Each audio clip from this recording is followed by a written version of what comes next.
Welcome into DC On Screen number 265. This is your weekly DCTV news episode. I am your host, David C. Robertson.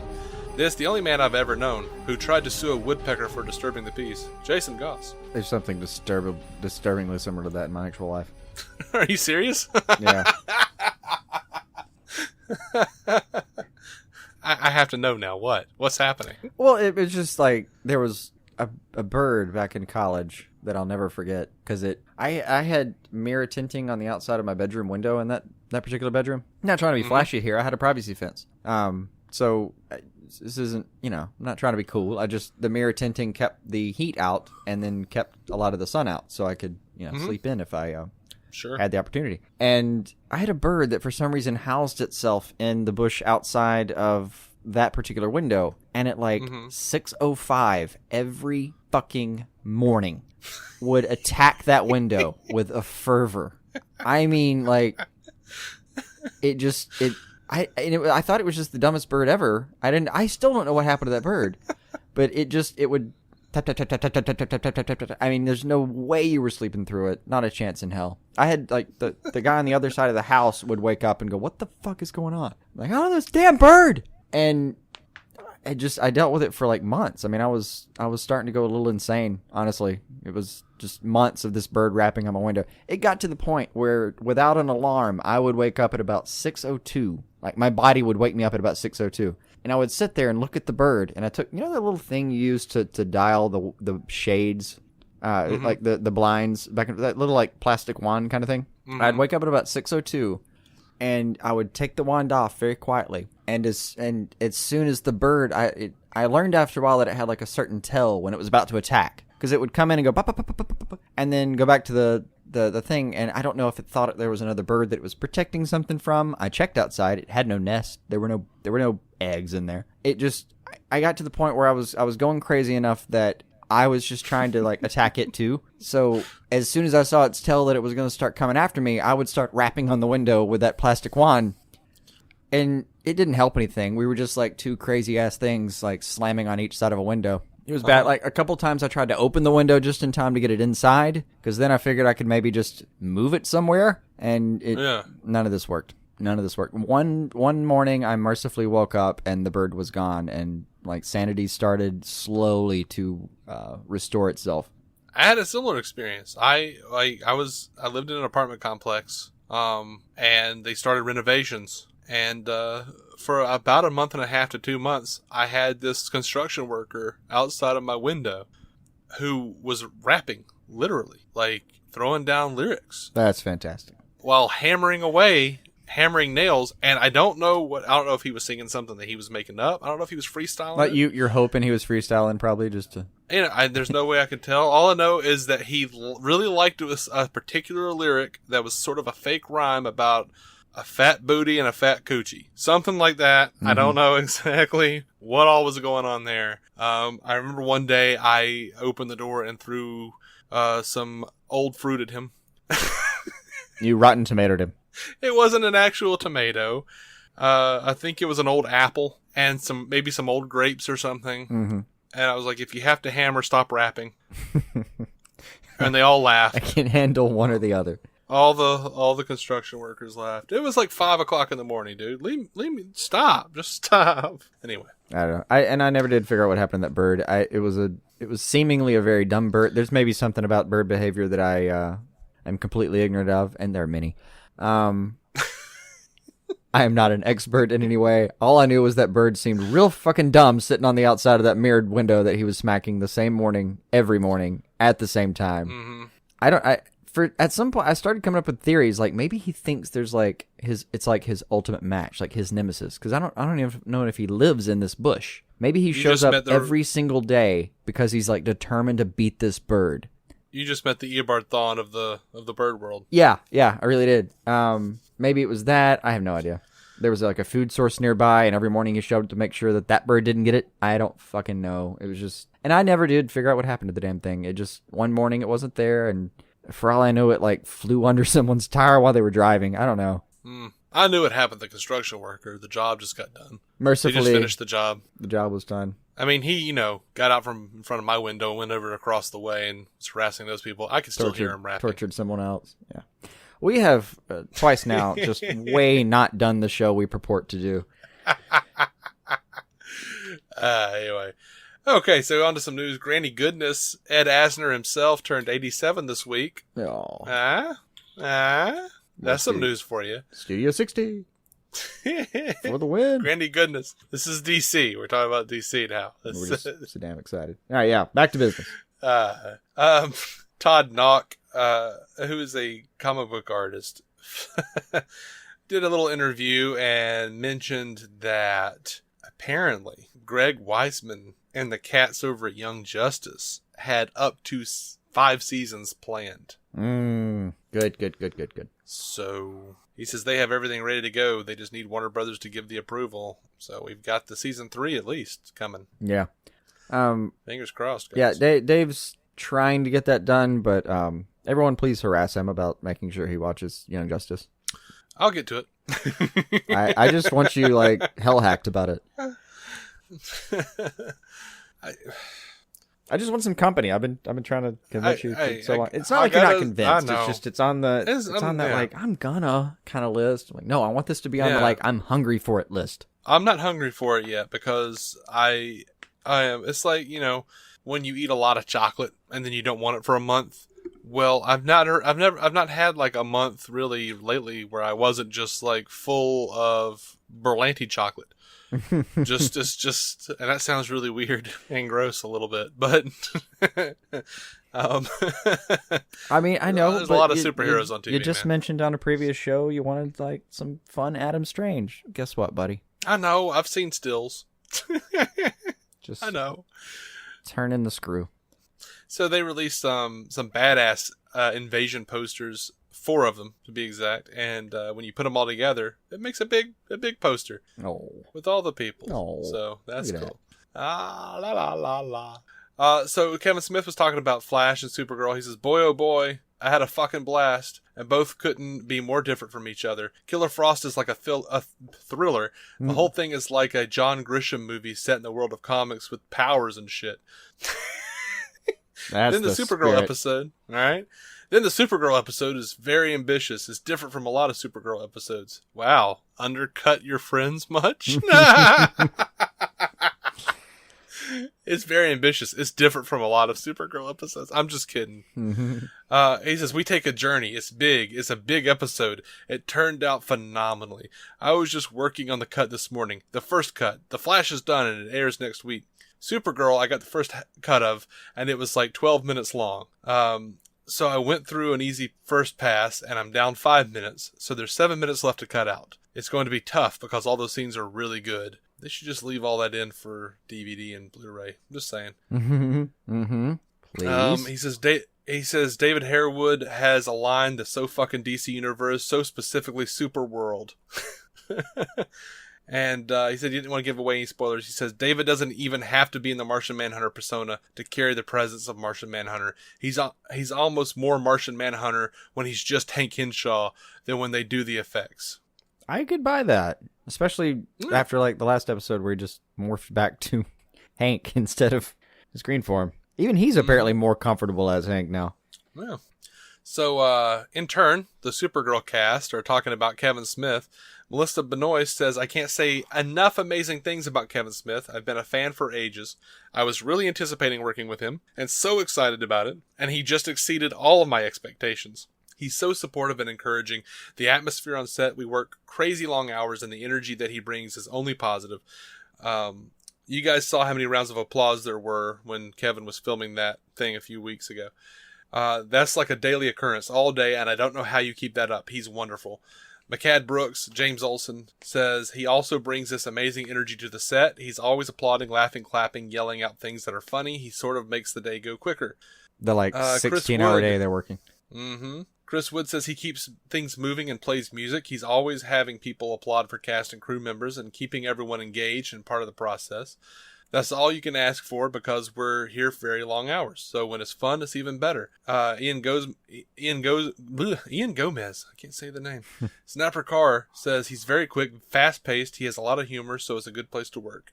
I think him being an actor, he kind of knows what's best for him, what he likes, and so he tries to give that to the other actors. His notes are right on point and succinct, and it's not like, what are you doing? It's like, you know exactly what he means, and he comes up with things at the spur of the moment that really help the scenes, so it's been great.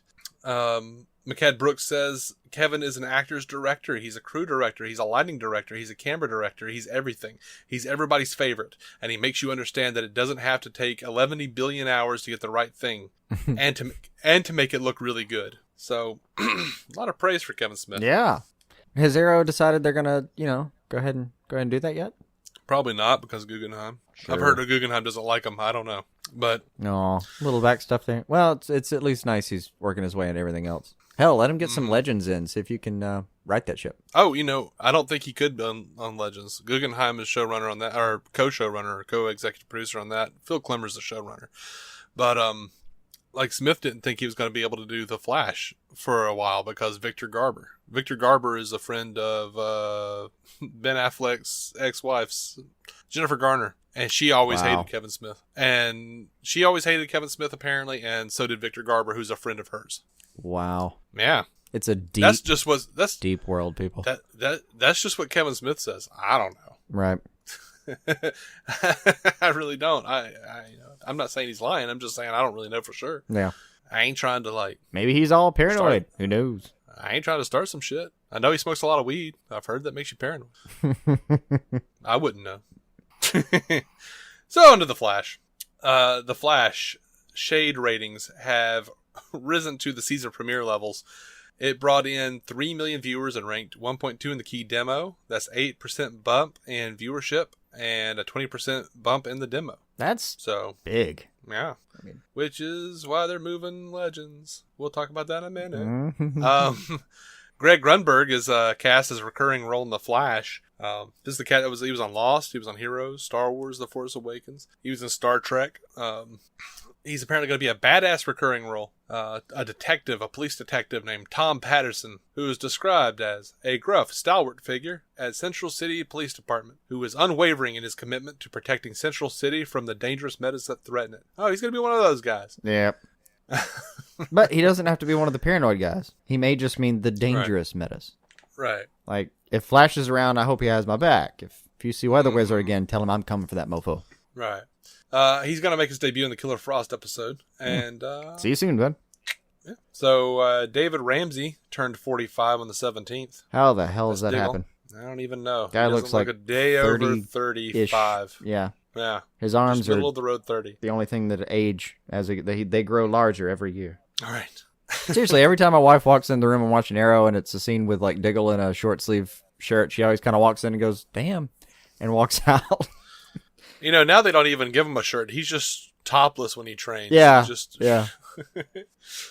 So there was an event, the Heroes and Villains Fan Fest in Atlanta, Georgia, and the Arrowcast gave said what their favorite superheroes were. Willa Holland, Thea Queen, said that her favorite superhero was Batman and has always been Batman. Cool. Katie Cassidy says that her favorite is Catwoman. Interesting. Charlotte Ross, who plays Donna Smoke, said her favorite superhero was Jane Goodall, the animal rights activist. So that's not a real answer. That's not a real answer. We're talking about superheroes here, lady. And David Ramsey says Moon Knight. All right. Hey, Moon Knight? All right, bro. And even though he's not a villain, Paul Blackthorne said that he prefers Joker over any superhero. That's a little fair. Which made me think, with that accent he's got in real life, maybe he could tweak it a little bit. Wouldn't he's got a really big mouth. Wouldn't he be a really good Joker? He could do it. I think he could. I actually I think of Blackthorne as being an incredibly capable actor. So if he wanted to take a swing at the Joker, I'd be happy to have it. Yeah. They did ask him during. I don't even think I wrote this down anywhere, but they asked him at the panel what everyone's favorite part of the season was, and a lot of people couldn't say anything yet. But Blackthorne said, "I don't really know. All I've done this season is be drunk and sad." You're not wrong. They asked... he was also grateful. That's true. They asked if the John Jr. was supposed to tie into Conor Hawke's storyline in 2064 or whatever Great it was. question. 2046 maybe? I don't even know. 2040. And it sounds was it close. 2046? It had to be 2046. It sounds real close. In Legends of Tomorrow, David Ramsey says that's supposed to happen. So there you go. Awesome. They asked whether or not she'll be Speedy again, which we already know. We've seen pictures from the crossover event where Thea is in the Speedy costume. Thea says, yeah, I definitely do. I miss that leather outfit a lot. I miss being in the Arrow Cave. I miss shooting on set all the time. The crossover photos have leaked out. You see that I put my costume back on after 8 episodes of not wearing it. I have a feeling she's going to be periodically putting it back on whenever it's necessary. Hell yeah. I don't know. I was enjoying her West Wing episode. She can do both. By the way, she's a strong, empowered woman, man. Yeah, I'm fine with it. I just want her to keep being awesome in the political side, at least. Didn't Diggle's son become that Arrow because Diggle died? Maybe. Probably. I seem to remember a theme of him trying to live up to his father's example there. Yeah, but that was like the absolute worst version of the future. I don't know. Yeah, I mean that presumably not the absolute worst. But... Stop that. I don't know. Yeah, I don't know. Legends is an amorphous thing. Legends is an undulating creature. Mm-hmm. We just have to deal with it as we go. Oliver was talking to TV Line. Stephen Amell was talking to TV Line. God. How we meet Talia. He says, we learn about Talia before we meet her, and she is, I think, our gateway to really accelerating the flashback storyline. Noted. As previously mentioned at least twice on this show already, Legends of Tomorrow is moving. They are going to be, starting on January 24th, 2017, they're going to be moving to Tuesday nights. They are currently on Thursday nights at 8 p.m., and now they're going to be on Tuesday nights at 9 p.m. following The Flash. No Tomorrow, that show has been canceled. It won't be terribly long. It'll only be for like 4 or 5 episodes because Legends does not have a full season. I've said it before. Like, look, the Legends of Tomorrow ratings are bad. Yeah. I wasn't aware of how bad until recently, but they're bad. They're hoping that those last few episodes probably will be that they'll be able to catch some ratings from a good lead in, The Flash. But I don't know, man. I feel like 4 more episodes is a weird thing to request. And I feel like it's going to be something of a capper. Like, okay, you get 4 more episodes. Because they have had to have already planned out pretty much how they were going to do the season and what they were going to end on. They're like, look, you need 4 more episodes to wrap it up. There you go. Yeah. In the show. Yeah. So that's kind of what I'm thinking. And when you move a show in this manner, there's no physical reason to do it. Nothing logistic happened to move it. You just think that either A... it's providing 2-week lead in to the show that's after it, or B, it needs a stronger lead in to survive. And to be fair, the second one's kind of more hopeful because then they're thinking, no, I think this will work. We just need to get it the right people. And I would bet that most often it's the combination of those two. Like, you're not doing enough over here, buddy. We need to get. I haven't looked at CW's schedule. I don't know what they have Thursday at 8:00 our time. Thursday, like primetime slot part 2. I don't know what they have going on there, but I'd kind of like to see it. I wish I'd looked it up. Well, I don't know. I'd like to see if it's been suffering as a result of Legends ratings, because you can correlate those things. I don't know. I think they're gonna put that. I think they're gonna put Riverdale on Friday. I mean Thursday. Sorry. Yeah. They have a lot of expectations for Riverdale. Now, I mean, look, we might be wrong. I might be reading this all wrong. I fully expect, if I am, Brent of DCTV Squadcast will hit me up on Twitter and be like, "Yo, that's some straight bullshit, yo." That's fine. But I don't think so. I don't think I'm wrong. Perfectly aware of bullshit when it happens. Yeah, I don't. It's definitively. I'm happy to say they're moving it because they want better ratings and they're hoping for the Flash lead in. It's just, what are you going to do about that? Look, at the end of the day, though, let's face it, Legends of Tomorrow is not good. It's an okay show overall. Some episodes are good. Some episodes, well, most episodes are just okay. I don't think I've seen a great episode except for maybe the season finale last year. Season finale last year was worth it. Every bit. Yeah. But the show is struggling in a way that the Flash and even Arrow, knows what it is more than Legends has ever known. Yeah. Arrow last season though tried to expand itself in a little, and it worked in some ways, and super didn't work in others. And they've completely adjusted to that. Like season 5 has been the same show I was expecting. Like when I was, halfway through season 1 of Arrow and really absolutely digging it. This is the show that I hoped it would be now in season 5. Mm-hmm. And I'm not sure if that's, I don't know. Maybe it's because I went through what we did with 2, 3, and 4 and a little bit of variation. Right. Maybe it's just I didn't know what I wanted until I saw the other thing. But you ever flip a coin to see what you're going to do, and it comes up heads, and you're like, I'm so disappointed. And you realize, no, I'm just going to do tails. Mm-hmm. I don't know. I feel like Arrow knew what it was in in season 1 and 2. Season 3, I felt like its biggest sin was it was treading water. Season 4, it actively got lost about midway through that season. But it was really good up front. It was really good up front, absolutely. And then it got just lost about mid-season. Yeah, it just kind of went off track, and by the end of it, we were all just shrugging, going, this wasn't what we were hoping for. Yeah. And Arrow does have an issue with that, where they kind of lose track mid-season and just kind of tread water at the end. Yeah. So, I'm hopeful, but you know what? Legends has been treading water since it started. A little bit. There's been some fun, but it's not good. Yeah. I enjoy watching Legends every week. I do too. It's just that I don't think it's congealed into something that's a whole show with an entire backbone that it can stand independently. It feels like it, for the most part, to be relevant. It seems like it's relying on its crossovers with the other shows, its mentions of the other shows. Like right now, one of the most interesting things that's on Legends is the Barry Allen message. Yeah, the Barry Allen message. Yeah, that's the first thing I think of when I see Legends. I wonder if we're going to get any more Barry Allen message. Yeah. And then after that, I don't give a shit.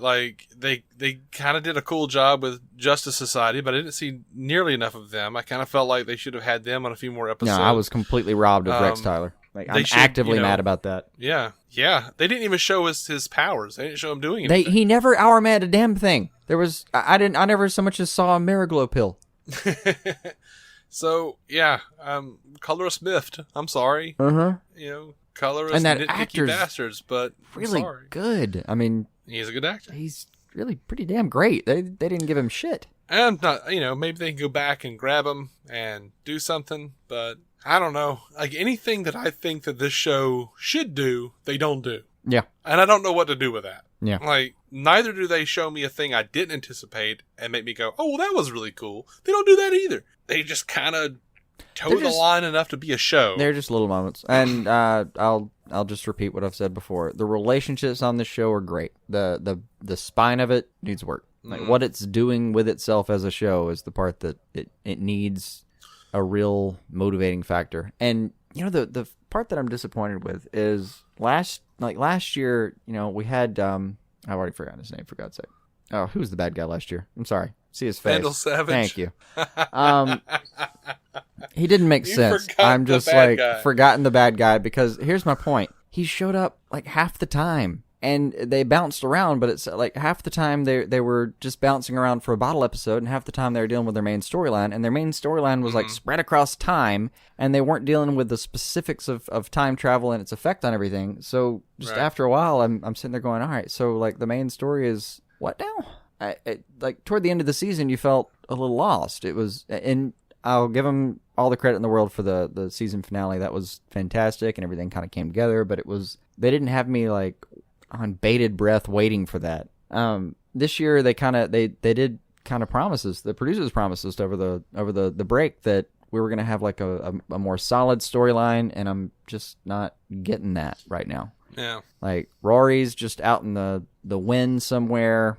I mean, I've enjoyed, again, the relationships, like Sarah taking over the ship, Mick and Rory and Vixen. It's fantastic. Stuff that's going on with Ray independently, great. But then you get to, poor Jax, man. His whole story this year has been he's black and he cares about slavery. He doesn't want that to happen. That's the only thing they've really done with him so far, other than him that's being all they've done. Part of Firestorm, and even then they've only used Firestorm as a unit, kind of tangentially, really. That's the only episode they gave him. Again, the episode itself was Last pretty season, all powerful they when gave they him- actually got into the scenes and the Sure. relationship he had with like realizing what was really going on. But when they weren't fighting Confederate zombies. when yeah. they weren't just fighting zombies and like making me like watching the singing slaves, I'm just going, oh, this is a really powerful scene. It's good TV. And then I go Yeah, back to absolutely.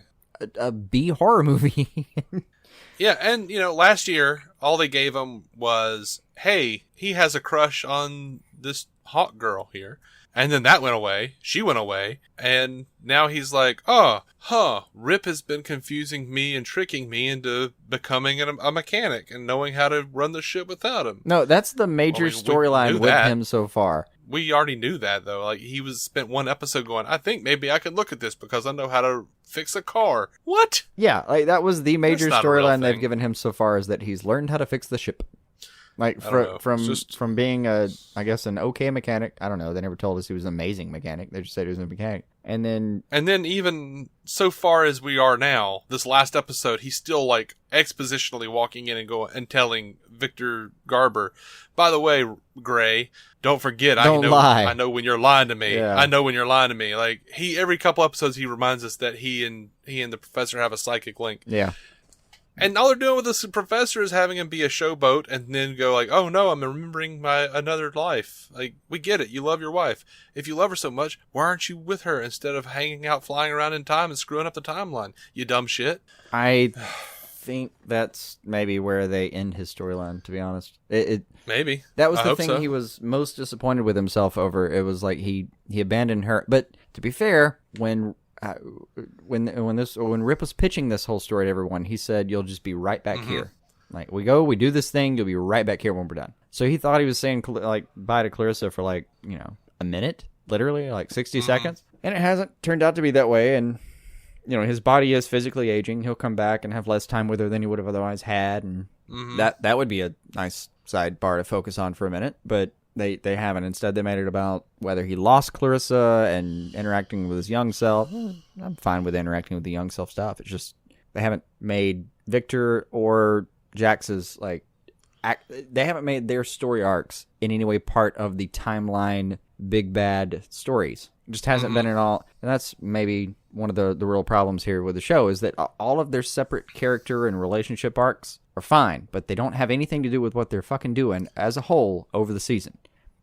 Like even on Arrow, like one of the reasons we've loved Arrow this year is because Oliver's battle with who he used to be, and like that became a team battle with who he used to be, and became an Arrow Diggle conversation that was great. But it was all about his personal arc in those few episodes has been about, have I really changed, and the rest of the cast having to come back to him and give him some context about it. But it's going into where we are as a show. Has he really changed? Because now there's Vigilante out there doing the same thing he was doing the whole time.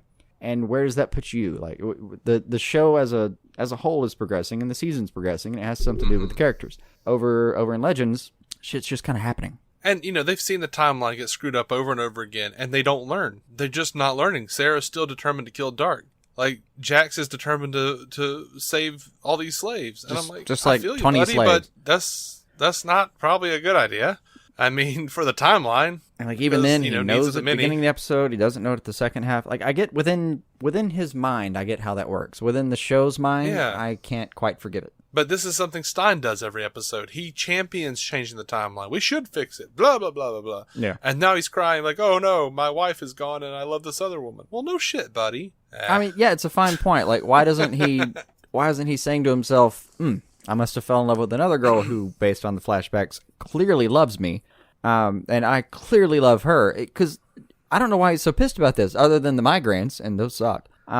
It seems like he's just being shown images of, like, someone that he was deeply in love with and who, based on the footage we've seen, seems to be very smitten with him. So, like, your big consequence for changing time and changing the world for the better and even freeing, those 20 or so slaves that we saw that one episode, and your big consequence is that you, like, got another girl that apparently is deeply in love with you? Dude, what are you doing? Oh, Like, no. What are you worried about?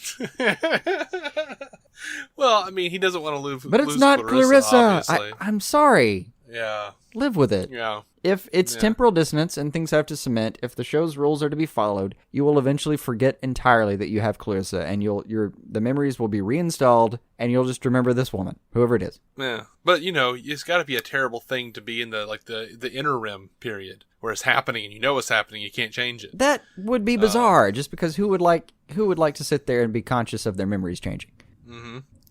I get that, but even then, like he's a smart guy. He should be able to rationalize this to himself. Look, I've done a lot of good, and I'm making a lateral movement in my own history. This is a win overall. That's a W. You know what would be interesting? Because, in the comics, he was so obsessed with work, Clarissa divorced him.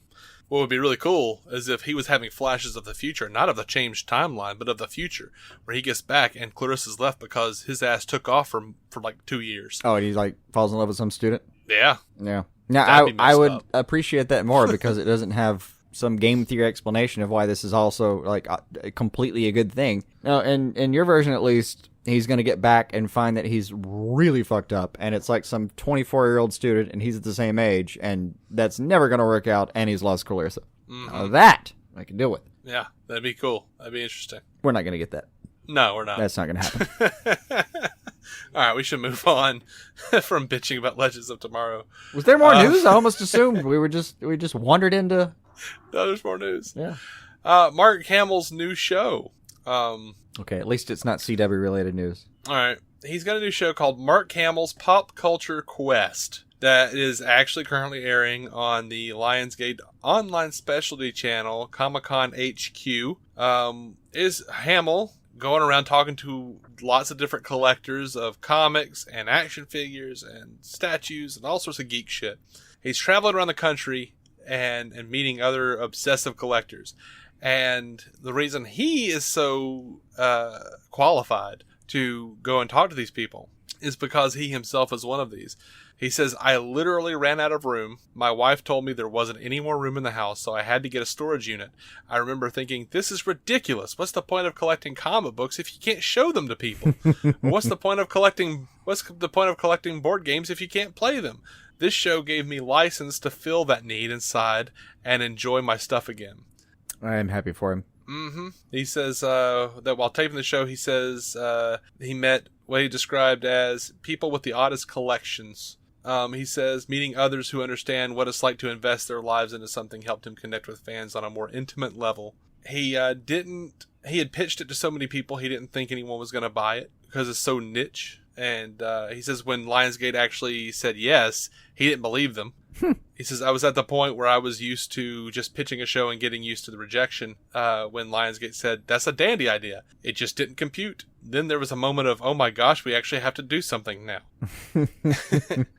Which, he's busy doing the Star Wars Episode 8. Yep. So, also in the same article / interview with Polygon, he talked about how he prefers DC over Marvel. He says, I've always given the edge to DC. I started buying DC comic books during a really whimsical age in the publisher's time, and I was really drawn to that. DC, really, I just discovered it first. Don't get me wrong, I love Marvel. By the time Marvel made an impact on me, I loved it because it was so irreverent and had this mocking attitude that made DC look like Boy Scouts. I love them both, but there's something about your first love that always feels a little more intimate and special. I just love that he loves that universe, both universes, so much. Mm-hmm. And I would love to have a conversation with him about what he means by makes DC look like Boy Scouts. Oh, at the time that was absolutely true. Like DC Comics were doing things like it was kind of ridiculous. They were still kind of stuck in the past. What years are we talking about here? We're talking about like the 70s, Marvel definitely started pushing forward and being way more irreverent. You started having stuff like Demon in a Bottle. You started having stuff like Harry Osborn doing drugs and stuff. And then it was probably Neil Adams who was like, no, we got to have Speedy doing drugs. Am I wrong? Isn't that one of the first ones where they just went, you know what? I don't really care if we have the CCA logo. Just fucking publish it. I think Demon in a Bottle was. Was it Demon in a Bottle? From Marvel. Well, sorry. I just meant out of DC. It was one of the first ones where they went, you know what? Just do it. I can't remember exactly. Well, I think Marvel was the first to do it, honestly, to go without the code. I might be wrong. No, I think I want to say it was Stan Lee that was the first one just went, screw it. I don't give a shit. Just fucking publish it. You know what? I don't think... It may not have been Demon in a Bottle. I think it was the one with Harry doing the pills. But anyway. Someone can brush us up on our history here. Yeah, I mean... Oh, no, I didn't remember a thing. Like, as a community, we can keep track of this shit. Right. We're not all Jeff Johns. No, God, no. Like, Justice I have League a whole Dark. job to do that's not that. Nah. Justice League Dark is R-rated, by the way. Yes. How exciting is that shit? Yes. Did you see the trailer? Yes. Oh, God, it was so good to hear his voice again. Of course we're talking about Constantine. Absolutely. One thing I hated in the trailer, though, at the very end, Black Orchid says, your life is a patchwork of blackness with no time for joy. Mm-hmm. How do you cope with it? And Batman goes, I have a butler. That was a terrible line. That was a terrible response. I kind of liked it. I just was trying to reconcile it with the fact that this is a rated R movie. I mean, is that like the one joke in the movie that we threw in? I don't know. Other than there's a scene of like Constantine clearly about to magically like smite somebody, and he just gives the old bugger off. Yeah. It looks like he's going to be a lot of fun tomorrow. Like standing at the edge of the water, just kind of demanding. You dare summon the green Swamp Thing, you know. Yep. Oh, you dare summon the green. Holy shit, that was fun. Please. Yes, and more. Yep. So, on to video games. Batman, the Telltale series, or Telltale series, I should say, I guess.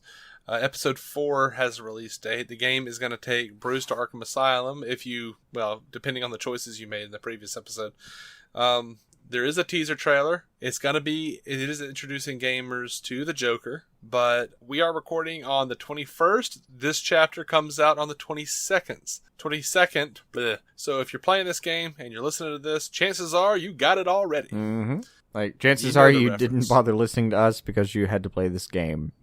That's a bummer. So we'll see you in a few days when you've run out of game. That's a bummer. Well, in all fairness, they'll still need to know the news, whoever these people are, because, you probably you probably just shut out everything in your life. You're like, what the fuck is turkey? I don't give a shit about Thanksgiving. I want to play the game. Mm-hmm. And by the way, you left your baby in the car. Yeah. Be thankful it's not summer. Yeah. Just go get that. Go retrieve that. You terrible person. Sticky notes. They save a lot of trouble. And lives. Post-it notes? Post-it notes. I think they're called Post-it notes.